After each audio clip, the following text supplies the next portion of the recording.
on YouTube. And welcome to everybody on YouTube here on the CCTV YouTube channel. Of course, you all know, I'm sure, you can watch the replays here on YouTube anytime. And I think we're good to go. So happy Friday webinar, everyone. This is the last one I have planned, actually. I'd like to do one more yet before the end of the academic year, and it's probably going to be on Zoom settings. We've done a bunch of, we're doing a lot of e-exams right now, of course, using Zoom. That's where the bulk of our exams are coming from, and that's what families and students want. And we're finding that there are some frustrations still on Zoom where students aren't prepared in the moment when we first log on with them to do the exam with the Zoom settings. And for a number of people, it's just not knowing where original sound is. They're not using a suitable laptop. But the biggest obstacle that's come lately is we find that most people don't have the most recent version of Zoom, the Zoom app on the laptop. They're using an old version and we just can't hear the piano no matter what we do. So I'm probably going to do a webinar in a couple of weeks. So watch your inboxes for that, just to refresh those that need it on how the protocols go. And I'll probably put together a simple tutorial video in the next few weeks as well, so that we can refer parents directly to there if they're doing exams from the home and using Zoom. I can stress some of these points about internet connectivity. A lot of people aren't using fast enough speeds, but just know that it is getting more difficult to use Zoom, but it's still totally usable and can work very well if students follow the protocols, and we encourage teachers to help students out with that, right? In terms of their connectivity, what kind of device to use, how to set up an external mic if they have it, and then make sure they have the most recent version of Zoom on their laptop. It can save us a lot of time. So we're going to launch into Mosaics 5 again today. 2 weeks ago, you joined me and I played through the Group 1 repertoire, the Baroque and Classical repertoire. And today we're going to look through the second half of the book, the Group 2 repertoire, which is Romantic and Modern. And by the time we get to grade 5, it's quite exciting because we have real romantic music here.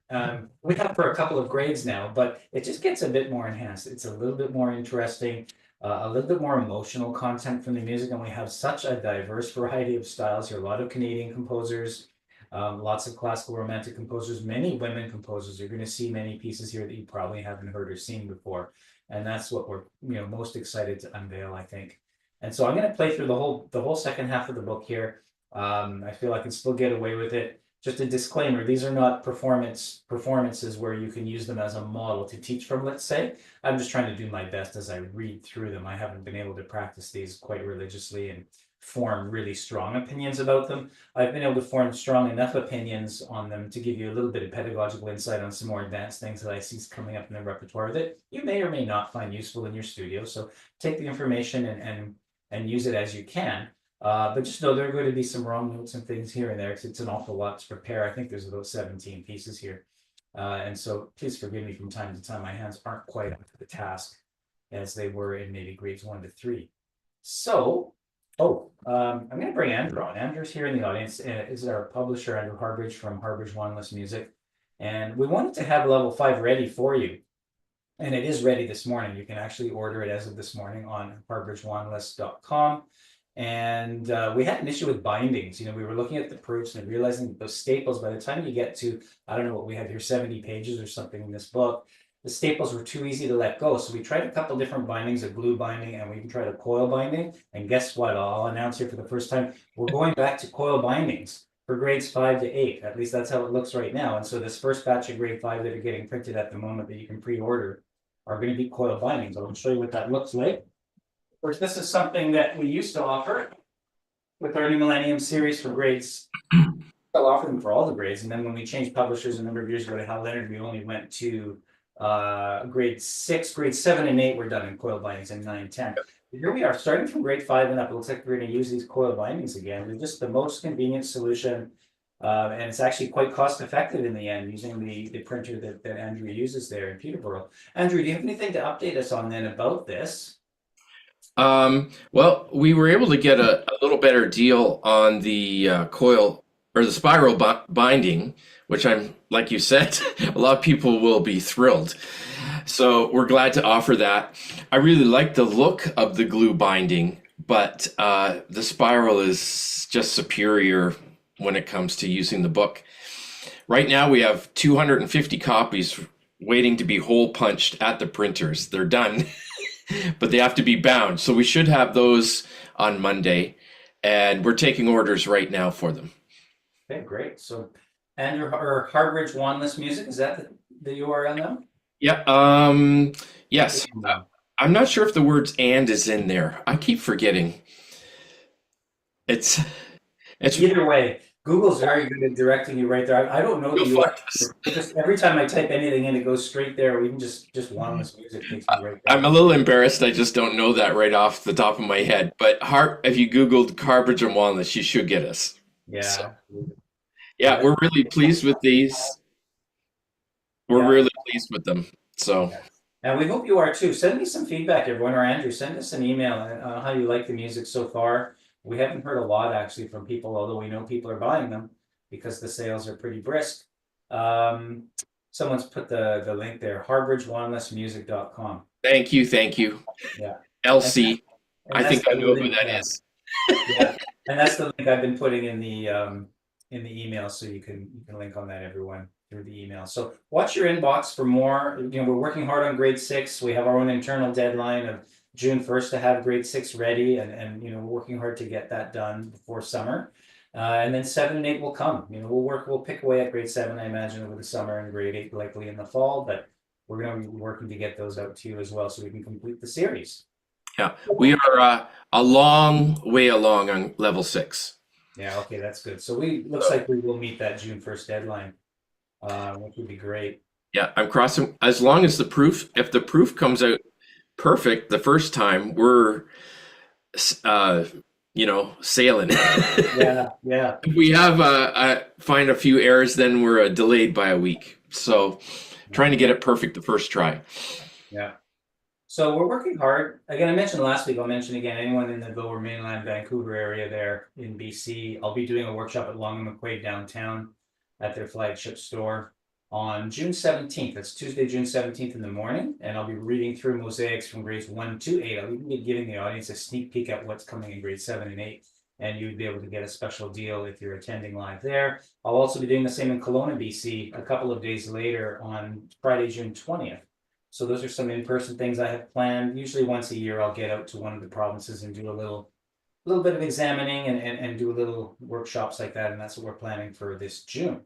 So that'll be your first look at probably grade six. Then I'll probably hop on a webinar like this too with grade six at some point, maybe in June. I may defer that though to the fall. We'll see how things go and how busy we get. Of course, we've got hundreds of exams here to administer at the Conservatory right now, and things are pretty busy. So we thank everyone for their support. Thanks to everyone watching on replays. Spread these replays around, let people know about the YouTube channel. And please like and subscribe if you can too. That really helps us out. Okay, so I'm going to dive right in here so we don't take too much time. Andrew, Thank you, thanks so Eric. much. Pardon? Thanks very much for being on Oh, today. no, thank you. Thank you. Welcome. Okay, and we're going to hear a couple of Andrew's pieces here as well as other Canadian composers, and I'm excited to bring those to you today. Just going to adjust here a little bit so you can see me. We've got an overhead. Adjust the mic. Let's get some original sound going. And we'll dive right in today with some Bergmuller to start. Anyone, just throw in the chat box if my microphone volume's off radically. I'm going to try and do a better job this week at raising and lowering it appropriately as we go. Okay, so we're going to start off today with Bergmuller and a piece called Chatterbox. And why don't I put the score up here on the screen for everyone so you can see at least part of the music while I'm playing. And 1 second. Let's get into here. Give us some full screen mode. And we played through all this before. We go to halfway through. And there it is there. Friedrich Bergmuller, lots of really great character in his music, and we're happy to bring quite a few selections actually from him throughout the whole series, really. And so this is the one that we're choosing for grade 5, and there's another one at the very end as well. We're going to start and end with Bergmuller today. This one, the English translation loosely is Chatterbox, and you'll hear what that is. I find this one difficult to set the tempo. I realized after a while of practicing it that in 3/8 time you want it to be quick. There's lots of 16th notes. But my introduction was a little too fast and I was slowing things down. So I'm trying to do my best to imagine the tempo from the middle in my mind so that things don't get too out of hand at the beginning.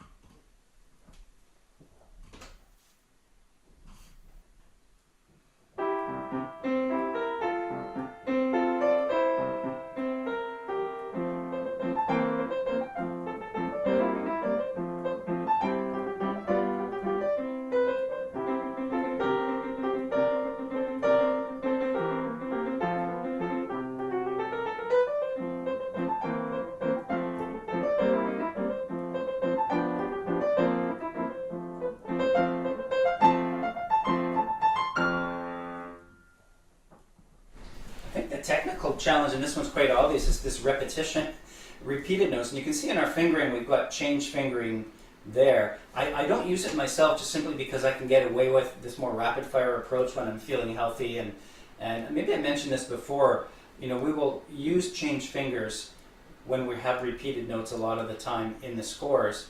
I don't teach like that very often. I'll show them that fingering. I have a couple students doing that so they can get that going. It takes them a few years to really get the dexterity around it.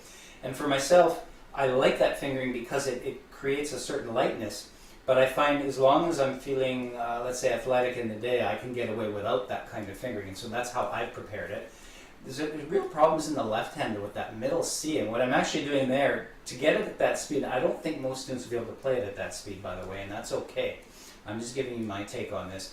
I actually point my first and second fingers. I hold those together and I strike that way with a really loose vibratory action where I'm not really thinking at all. I'm sort of thinking like the end of my fingertip is kind of like of a magnet that's stuck down on the key, and I'm vibrating quite a bit from my elbow area, let's say forearm, and I'm trying to stay underneath the top of the key. This is easier to do on a grand piano where you have a double escapement. You have an escapement nodule right above the top of the key, and if you get underneath that one, you can rapid fire the key without bringing it anywhere near the top. On the upright piano, it doesn't happen quite so easily, but there is space in there to repeat a key without lifting it all the way to the top.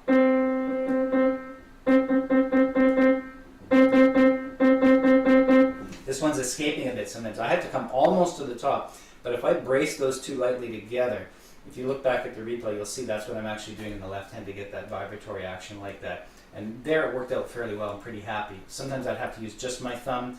I haven't had to practice it yet with the 1-2 fingering. That's also very difficult, but that's going to slow the tempo down. I'm trying to go for more of an effect with the tempo in this one, and so that's how I'm thinking and conceiving this. One other issue too that pops up at the beginning at this level and even younger, where you see at the beginning we've got 3 C's to play in fairly quick order for young hands. And for some students, they'll get quite preoccupied with oh geez, that looks like such a far distance I have to cover. And if you take the ruler out, you can point out to me, that's not that far, maybe 18 or 20 inches or so that they have to cover. Sorry, I'm using imperial units. And so what I do with students like that is I try to get their arm and their perception into a place that's a bit further back from the piano. Not up close, seeing how far apart these are, but stepping my posture back a little bit and looking for more of a distance so I can see those 3 really easy. And it helps convince the arm that those 3 keys are actually a lot closer than they seem. Go through some exercises like that, get them to jump from 1 octave, 2 octaves and land there right on the spot. And maybe not so much of an arc with the arm, but going straight there can help. And so those kind of things I do, but a lot of it is just perception and stepping back so that I can see more of the picture. Helps me to pluck those out of midair a little bit quicker. And that's something I can show students, or I like to show students. Okay, next piece. This is a difficult piece, especially for grade 5, yet it doesn't quite belong in grade 6. The conservatories have always placed this in grade 5, Robert Schumann's Little Romance or the Kleine Romanze. I've taught this a couple of times, and it is difficult. It takes time to get this in students' hands so that we hear melody, and if we're lucky, we get some shape to the melody. And I know myself, I played this piece for quite a while, and I still struggle with it. And recently, I just decided to slow it down just a little bit more, and it made things a little bit more reliable so I can get more of a shape, project the melody, and I don't get too tangled up. I'm not trying to join anything too much within my hand. I'm letting the pedal do a lot of the work, but I am following the fingering there more or less in order to connect where I can so that my pedal is freer to clear more often. So a lot of this is pedal magician kind of tactics, and some of it is just, to me, tempo and being really steady and not letting it get too quick or using too much rubato. I'm trying to keep it somewhat predictable so I can handle the technical requirements here.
So again, rather tricky.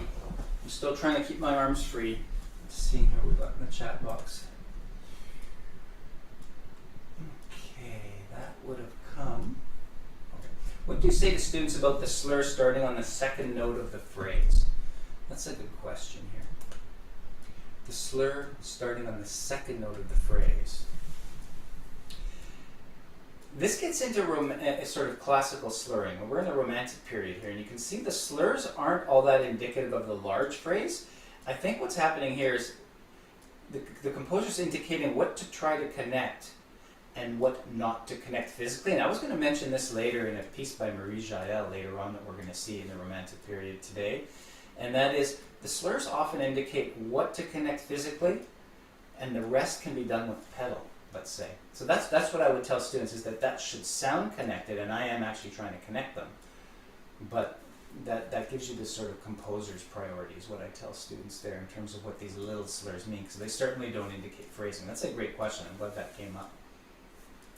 Okay, so that's that one. Lots of character in that one. Projecting melody is important, but I think even more difficult is thinking about what to hide. So constantly trying to hide those inner voices on that one.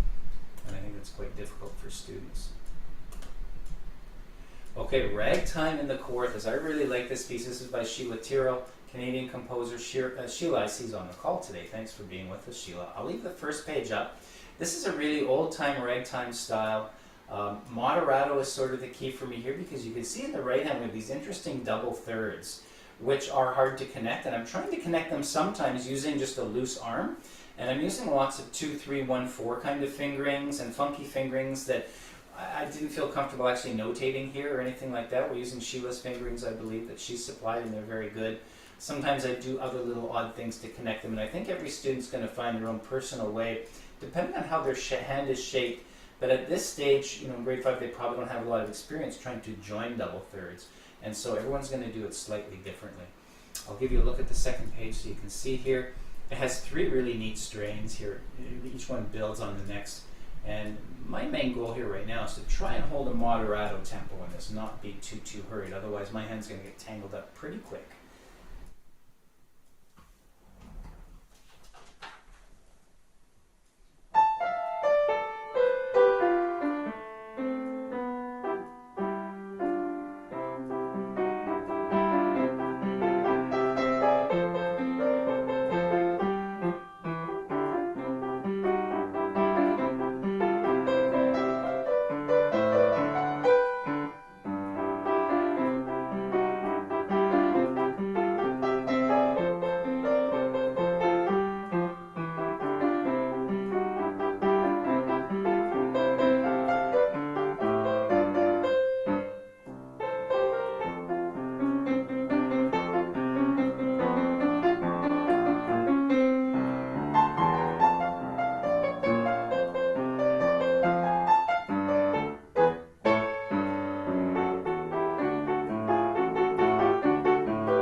So really stylish there, I think. I like the way sometimes I get push the tempo just very slightly in some of the strings and places to get a little bit of rubato, but then I always try to hold back and bring it back to center so that it doesn't get too out of hand. Most students will probably want to play this faster than it deserves. So that's Ragtime in the Kawarthas. And then this is a neat piece here. We're diving deep into the Romantic era now, if not the modern era, with Harlan Bach. This is a piece by one of the forgotten women composers we've heard about a lot on the webinars for the last few years, Edwige Chrétien. And we're happy to feature a couple of pieces here of hers. And so this one, really nice and legato. I'm using the pedal, but I'm also able to overlap almost everything with my hands. And here I'm trying to show off the phrasing, where 2 bars, 2 bars, and then a 4-bar phrase. So a 2 plus 2 equals 4, I call it. We covered that before a couple of grades ago, I think. And so I'm trying to show that off in terms of the phrase shape. And I'll talk a little bit later about some of the indications in the score that lead me to those conclusions.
6/8 time, it has a nice rocking kind of feel of potential, so I'm just trying to feel that, make sure I'm still keeping it rocking lightly here, not too fast, even though it's marked allegretto.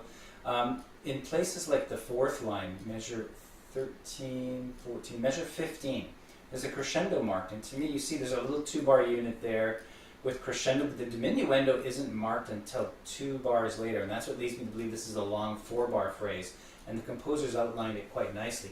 2 bars of crescendo, the downbeat G sharp in the left hand at bar 19, you see a tenuto sign, that's the highlight of the phrase, that's what I think they're indicating there, and then diminuendo with ritardando fermato. It gives you the nice 4 with two bar phrases leading up to that. Very Mozartian. Espressivo in the second half kind of goes to D major very much. It's kind of really neat there. Some of the harmonies, the way it goes, we get into the duplets. Just a really nice little piece to feel with, and you know, it really demands a lot of expression. I think that's the challenge, to get our students to do that without having to worry about so many notes at this level, let's say. Okay, Andrew's piece here, Kinda Perky. Is this 1 page or 2 pages? It's only 1 page. Oh yeah, I'm seeing that here. No, I've been visualizing this as 2 pages in my mind. Anyway, this is a really cool piece here. Quickly and lively in swing. I'm going to ask Andrew about that in swing. I'm going to play it first, and I'm going to bring Andrew back on if he's still there.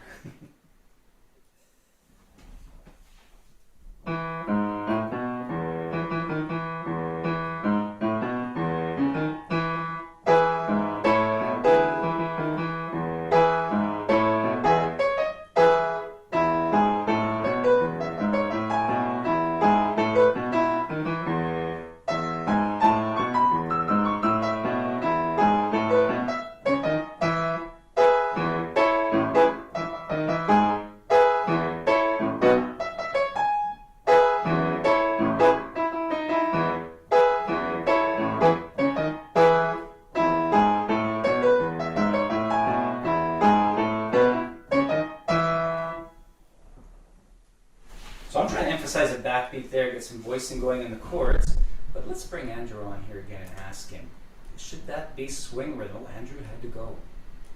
That's too bad. So I see at the beginning it's marked swing. Quickly and lively in swing. Let me just try this for a second.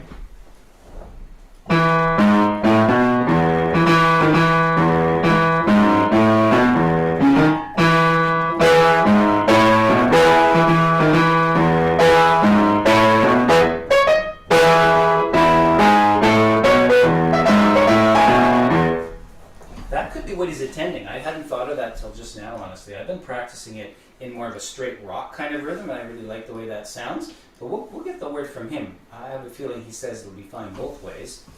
But when we get him back later, we'll ask him. So that's Kinda Perky. That's the first of 2 pieces by Andrew today. And then this piece here, the Petite Valse Chante by Marie Jael, French woman composer. This is one where I was talking earlier about the idea of the slurs indicating what the hands ought to do, but we're still thinking about longer phrases. This is 2 pages long. Really lovely harmonies here. Nice rocking kind of feel. I want to be careful I don't go too fast so that I keep it in 3/4 time. So I'll play through and I'll have more things to say after I play.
So again, not too fast. I'm trying to lift, I'm not trying to connect a lot. I'm letting the pedal do a lot of the work here. Not too fast. What was the other note I had here? Oh, and again, the articulation, telling my hands what to do. Give you a look at the second page there again. Nice, interesting middle section here as it wraps back up into the A section. So that's Marie Jael, someone we haven't heard a lot of before. Here's Andrew's other piece, Not Too Blue, moderately fast swing. This one I will swing. This one I'm trying to emphasize a lot of backbeat. I'm trying to really lean into my right hand to get a lot of sound out there, but still be legato. And I'm also trying to highlight the harmonic rhythm where this sort of 12-bar blues pattern, where you get the 4 chord and the 5 chord change the dynamic level to step up quite a bit, and the 1 chord, the C chord, I'm relaxing back down to sort of neutral. And then I'll talk about the fingering after the blues scale. Here's what the second page looks like. We have a bunch of tremolos. So maybe what I'll do is I'll leave the second page up for you to see. You can see the first starts out as a standard 12-bar blues swing pattern with some riffs in the right hand from the C blues scale. And I'll leave the second page up so you can see the tremolos there as we conclude toward the end.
So when it comes to fingering, a lot of you have asked over the years about the C blues scale and similar patterns, how to finger those. I do a lot of using the 1 on all of the white keys and crawling along the black keys with fingers 1, 3, 5. I'll show you overhead here, you can see.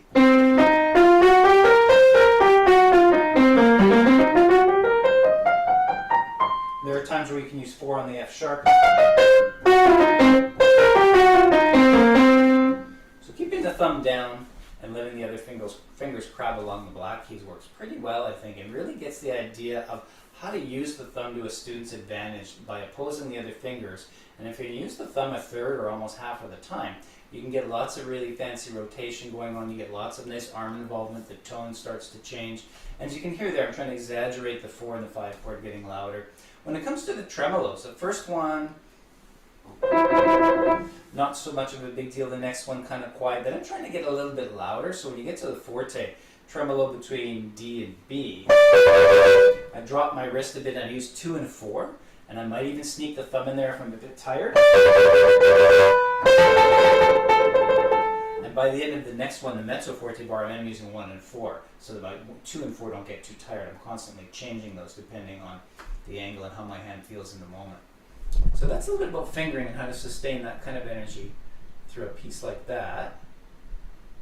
Here's something quite a bit different. This is a piece, I think Andrew explained this to us a few weeks ago with George Litterst in their webinar, where he took, in this case it's a psalm, I believe, and his arrangement of On the Wings of the Dawn, handed it to Lee Evans, and Lee Evans created his own arrangement of the same tune, using Andrew's tune. So that's, I believe, what's happening here. 2 pages long.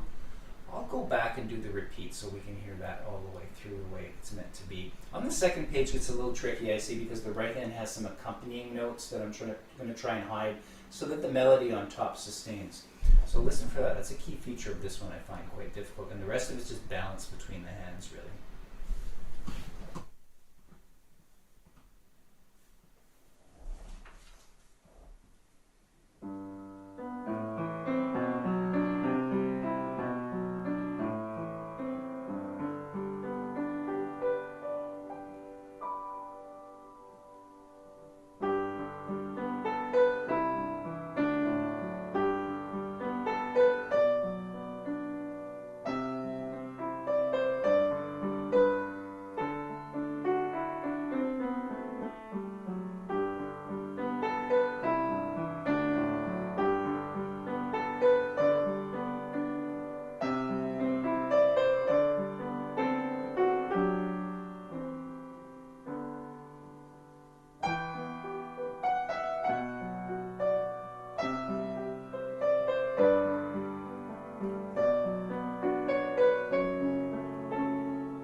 Nice touch there toward the finish.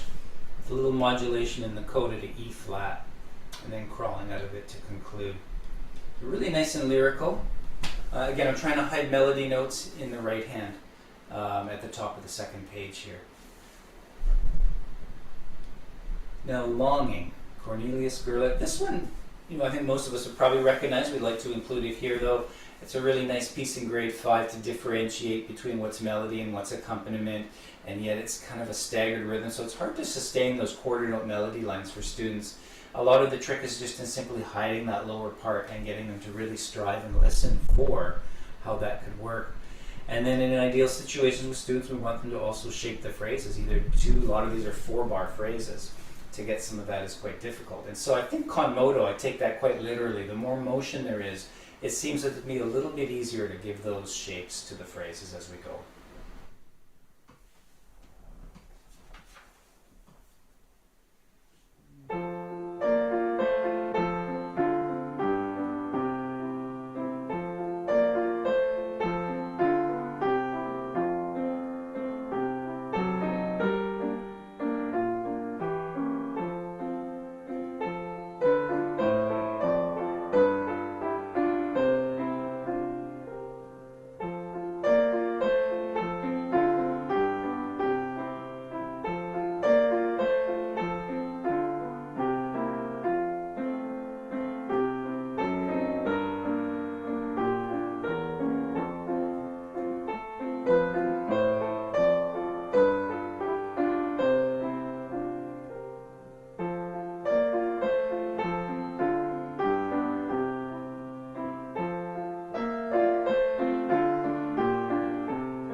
And I try to set up my arm too so that my elbow can kind of lead that way a little bit, and I can add more weight to the top note, relaxing on the thumb. I think a lot of slow practice would really help that, making sure that the arm is engaged into creating that melody sound. And once the arm is engaged, then it's a lot easier to create the shape there through the inflection. Okay, next, In Church, Tchaikovsky. Always had my eye on this piece for a long time. I wasn't sure how it would fit into a conservatory album, but here it is. It's a really neat reflection on, what it may just simply feel like to be in church. I think it's quite a neat piece. It gives us the opportunity to play 4-note chords slowly and really work on balancing and hearing inner voices. In students' hands, I would get them to sing these inner voices as they're playing so that they can get a stronger connection between the key and their ear and their finger. And a lot of times here, it's interesting, nicely modeled after older church hymns where you get these little 2- and 3-bar phrases, kind of like I mentioned in the Haydn last time, where he's using different odd phrase lengths, in this case to suit whatever text might be there as part of the church service. And so here, the phrase lengths are always a little bit different. It's pretty clear where the shape should be, given the crescendos and the accents that the composer uses. And so I'll play through this whole thing here. Really neat form and structure too, the way this wraps up on the second page so quietly. I'll leave the first page open there for now.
lot of students lately sort of where they would find this piece more appealing. I think they're into this sort of moody, dark stuff sometimes, and I think that's why we decided to include this in the collection, because we think there are students these days that would enjoy playing through this and exploring that sort of moodiness, that brooding moodiness that comes from it. Total opposite here, Louise Ferrin, Etude in A major. This is a really exciting waltz, marked vivo, leggero, 3/8 time. It's going to be quite quick, and it's amazing how well it fits into the hand. So I will play it a little on the quicker side today. I'm going to really go for it, I feel, and see if I can pull that off. It's quite rewarding to play. I think students at this level, it may sound a little advanced for them, but students with faster fingers and even students with slower fingers are really going to like these A major scales and the way that they fit the hand quite nicely in a romantic kind of way. Okay, question here, and I like these questions. Keep throwing these in the chat box, everyone. Do you encourage students to use soft pedal for pianissimo passages? That's one of my favorite questions, and I thought of it in the middle of the piece. On an upright piano, honestly, I ride the left pedal all the time. And I don't encourage it right away until they're quite a bit older, maybe more in grade 8, 9, or if we're about to play in a recital or an exam or a festival situation where it's just not quite coming out soft enough. I let them use that crutch, and I talk to them a lot about how it works on a grand piano versus an upright. So on the upright, I use it a lot simply because as we know, it decreases the blow distance of the hammer to the string. So, and I don't often use the left pedal on either instrument right to the floor. I use it in varying degrees. So I find in this one, to go pianissimo, I think I had it all the way down to the floor. But even at the beginning of anything, I've always got that left pedal engaged slightly, so I feel like I can control the hammer a little bit more, because I'm often wanting to be a little bit on the quieter side. On a grand piano, I'm always using it in different degrees. If it needs to be fortissimo, I'm right off it, but there's some pianos I played on where it's just too bright, and so I'm constantly using it as a tool to revoice the hammer so that it's striking just slightly in between the grooves, maybe a millimeter or two of left pedal. I rarely put the left pedal all the way down on a grand piano, and that's how I coach my students as they get older. I try not to give them these crutches early on because it's enough just to think about one pedal, but usually around grade 7, 8 I'll introduce it. Sometimes a bit earlier in a piece like that in the Tchaikovsky, I would probably give them that a little bit earlier, but not let them use it all the way to the floor. And there are times where I go in the upright and I loosen it off a bit so that it doesn't have as much effect. If I find I'm relying on it too much and I'm losing my touch, so that when I go to a grand piano, it's going to be more difficult. So thanks for the question. As you can tell, I like talking about the pedals, especially that left pedal.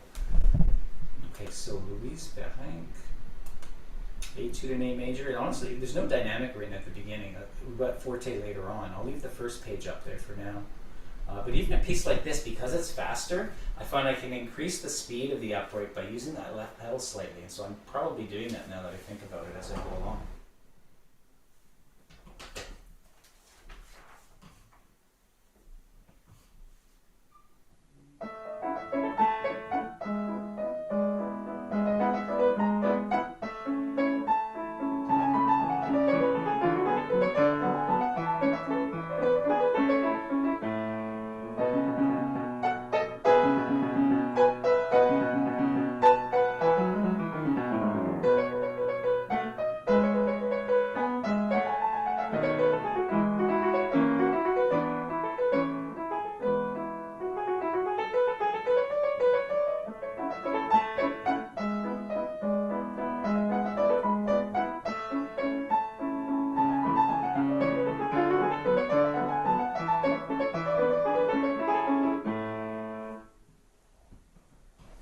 Risky at that tempo today, but it's a lot of fun to play, and I think it certainly does suit the hand quite well. Okay, so that's Etude. Jesse Brown, this is a Saskatoon composer. This is a really neat piece here where we're just dealing with chords, lots of hand crossings to bring out melodies. It's kind of a really neat effect to it. It's more of an etude style. And I've recently tried to speed this one up a bit. I was playing it a lot slower than recommended at 112, and when I finally put on 112, I realized, oh, this can go a bit quicker. So I'm going to try that quicker version for you today so you get a better idea of what he intended with this piece, I think.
fun to play. Students, I think, will love the harmonies in this one. The hand crossings are written in there. You can see sometimes I'm cheating and I'm not actually doing them. I find sometimes with my hands I just can't poke at that. The finger 5 will be in the way, and if finger 5 is already there, sometimes I do cheat on this one and just grab that note with the right hand. I wouldn't encourage students necessarily to do that though. Depends on the student. There's a look at the second page and how it sort of wraps up there. But again, a nice etude style, and that's probably just a little bit under the 112 that he recommends, I think, in terms of tempo. Another one that's kind of similar, etude style. This one's in A flat major, hand crossings. How do we portray phrasing through this? How do we project the melody and get that inflection going? It's really difficult that way, I think, for this one. I'm going to play through, I probably won't do the da capo, let's say. Or maybe, actually, that's not that long. Maybe I will include that. We'll see how it goes. A lot of you, I think, will recognize this one.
And so on to the finish there with the da capo.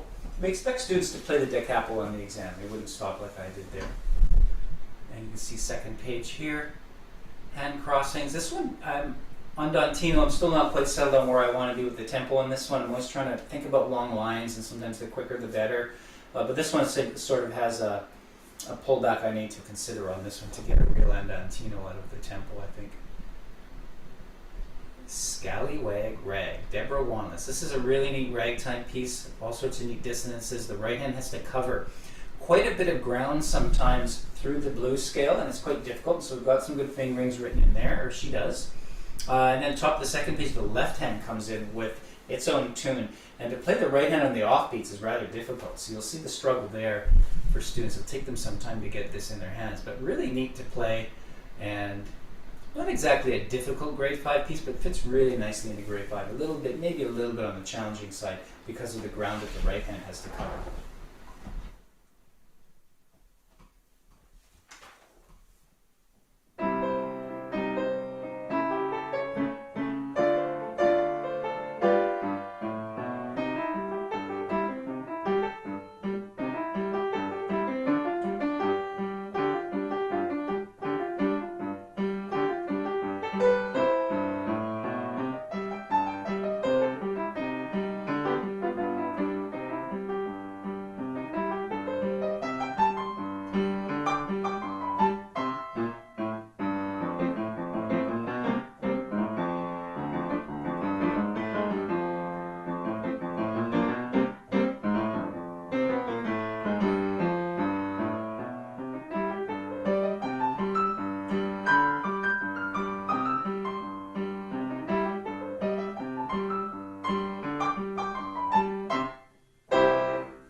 Here I'm often thinking of trying to accent beats 2 and 4 a little bit more of a backbeat feel, which is, I think, a style indicator that a lot of students miss, or a lot of people don't consider in this kind of music.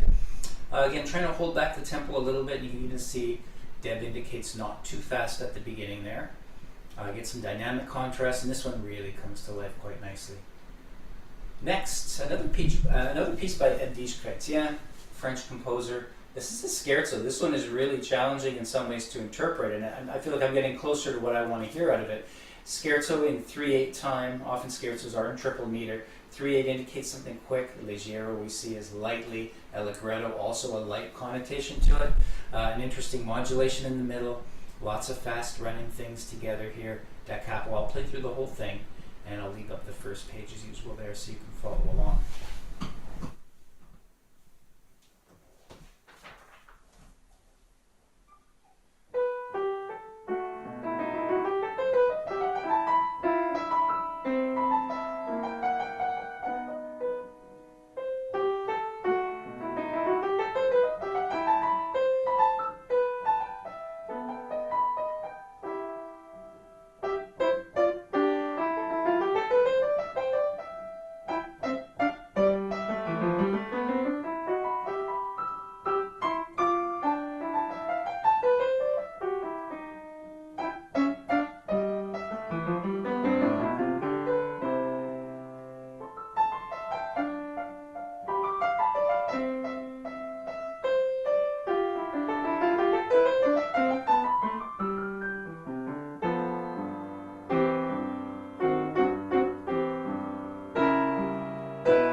I'm curious to try it faster sometimes too, and it kind of works, but it's dangerous. There's a lot of leaping around and things here, and you want to be so light.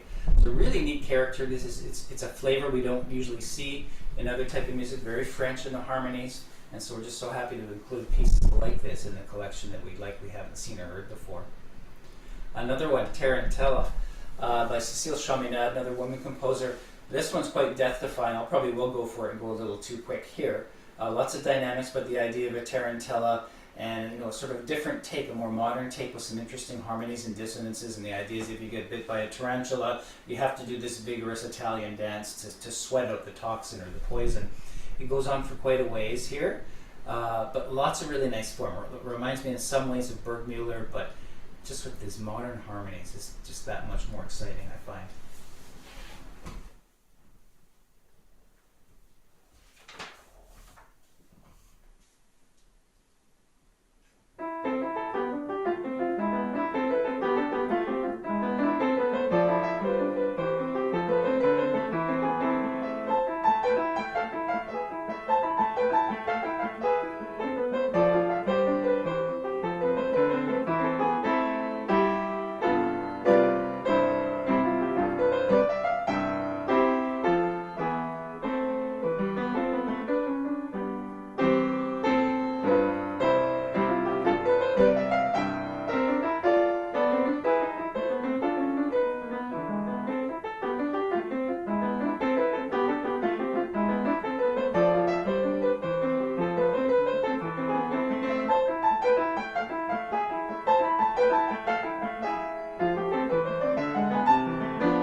So if students spend enough time on it, they probably could get it. There are some difficult elements in here for grade 5. The thumb in the left hand has to reach up quite high in the middle of the page, you can see here. But just this is really nice, not relaxing, but these nice big chords in the middle with such wonderful harmonies that really balance things out and provide a lot of relief to this piece. Big, bold ending. I think it's a structure kids are really going to like, and adults too.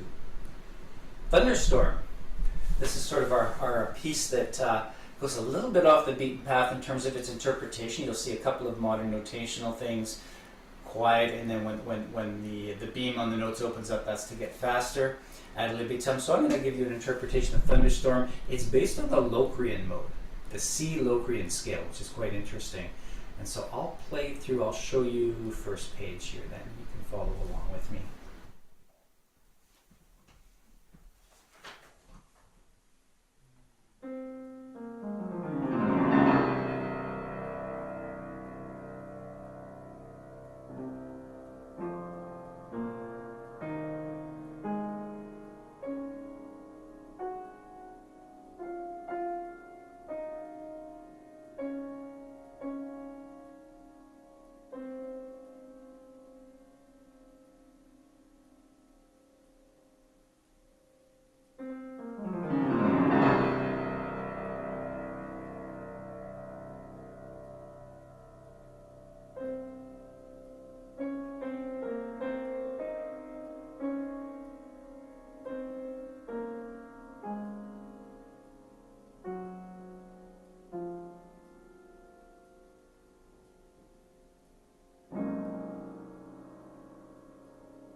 great introduction to sort of modern music and modern scores a little bit, where students can take their time, be really patient with the sound, just get used to making the piano vibrate, and doing lots of listening along the way. Not too hard for grade 5, I don't think, and maybe not quite as hard as some of the other pieces that we've featured over the years in the Conservatory albums that are along this kind of vein. Okay, composer of this one, Kevin Gibson lives in London, Ontario. I don't know a lot about him, although I know he has a composition degree, perhaps even a master's degree if I'm not mistaken. And he and his wife Angelina are both featured in this series a few times here in the Mosaics series, and they both have a voice teaching studio tandem. So we hope to hear more from him. He has a lot of music out there, actually. And Lillian, thanks for the link there. Take a look in the chat box, everyone. You can see who Kevin is there. Getting toward the end here, this is the Lone Wild Bird traditional tune arranged by Lee Evans. Again, this is some of the sketches that Lee Evans provided to Andrew just before he passed away a couple of years ago.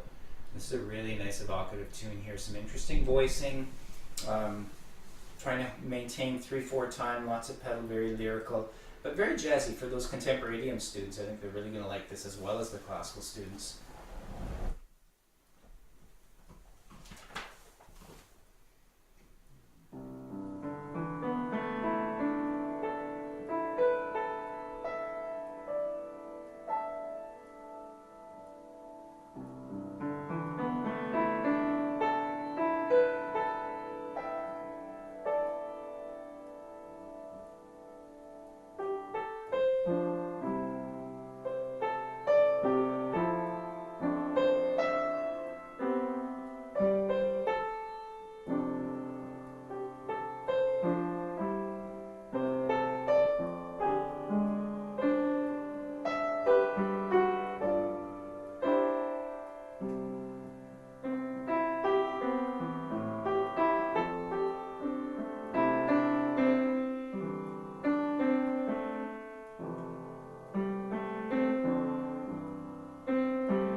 I'll show you the second page. One thing I've been thinking a lot with students lately is we look at the very last line.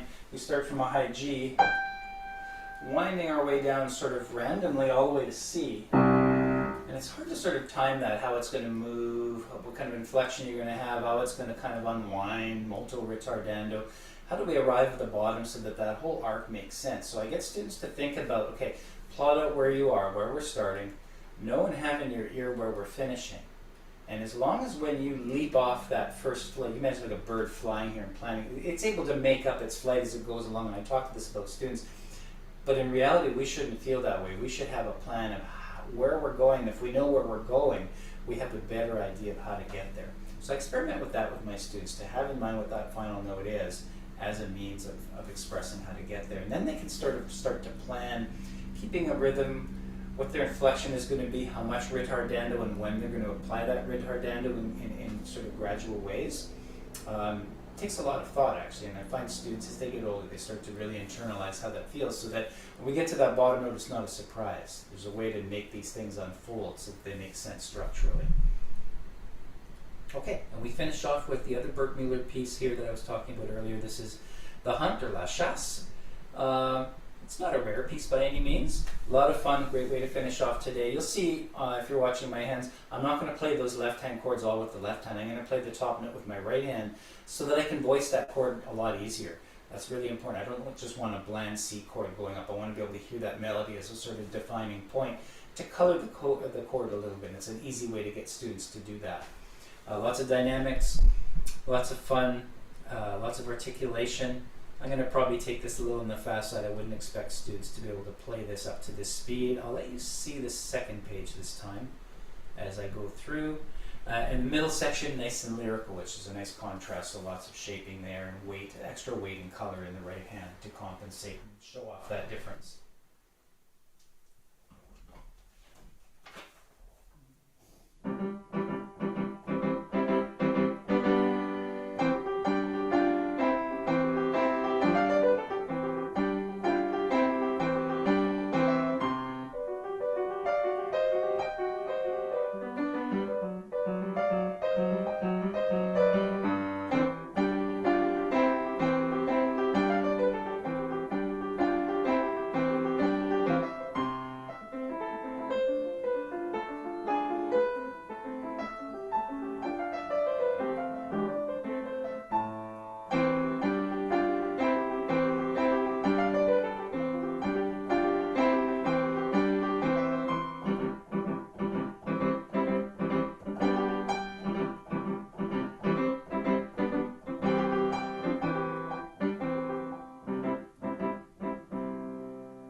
there's a lot to be done with this one, and that can be done, I think, in terms of style, in terms of dynamics, inflection, all that kind of stuff. I feel like some of that's coming out with me already, but still, there's probably a lot more I could do.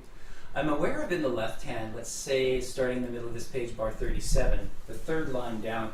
In the left hand, I'm actually overlapping legato there in among the pedal, because I'm not using as much pedal, and I want to be able to hear that as the tune, those top notes. So that's something that I would probably try and get students to do, although it would be quite difficult at this level. I want them to start thinking along those lines, because it sounds different. So that's a neat little feature in that one. Did I have anything else in my notes? No. Okay. So that's the book, folks. If we look toward the end here, so we've got our composer biographies, which are quite handy for students who are studying for the background information on their exam. Composers or examiners will ask them questions about some of these composers, and we have a lot of new composers that we haven't seen before in the Conservatory albums. Just scrolling through them here. Actually quite amazing how many different people there are. And so lots of new information. Take some time with this. You know, if you really like our old series, it's still going to be available for a little while. I think the grade 1 and 2 have probably sold out. But you can still find copies of them in the Long and McQuaid system. If it takes time, though, to convert over to the new Mosaics books, we really appreciate your support. But take some time with it. Take a few years to get used to the music. It's not going to all come at once, of course. I feel used to it because I've been living this stuff as we go. And it's been exciting to uncover this music. We've got lots of really exciting stuff for you in grade 6 coming up. Grade 7 and 8 is just, the further we go, it's just this huge open canvas of things we could choose from. We're getting lots of music from different living composers, and to figure out which historical figures to include. And of course there's new music by women and BIPOC composers being uncovered all the time. Some of those Canadians that I'm currently in touch with and have scores now that we're looking through for grade 7 and 8. So I think what we'll do is we'll stop the live stream there. Those are watching after the fact here on replay on YouTube. Thanks for joining us. We probably will have one more webinar at least yet this year, and then I plan to rejoin these in the fall, and we can uncover some more music in grades 6, 7, 8. Grade 6 may come a little bit earlier. And best of luck with your students as they get to these year-end recitals in the next little bit. I know myself with my small studio, I'll be wrapping up teaching next week actually, so that I can focus on some examining and doing some other things with Conservatory Canada. And so best of luck with your exams, the recitals, and things you're doing with your students, and hope you have a restful summer if I don't see you before then.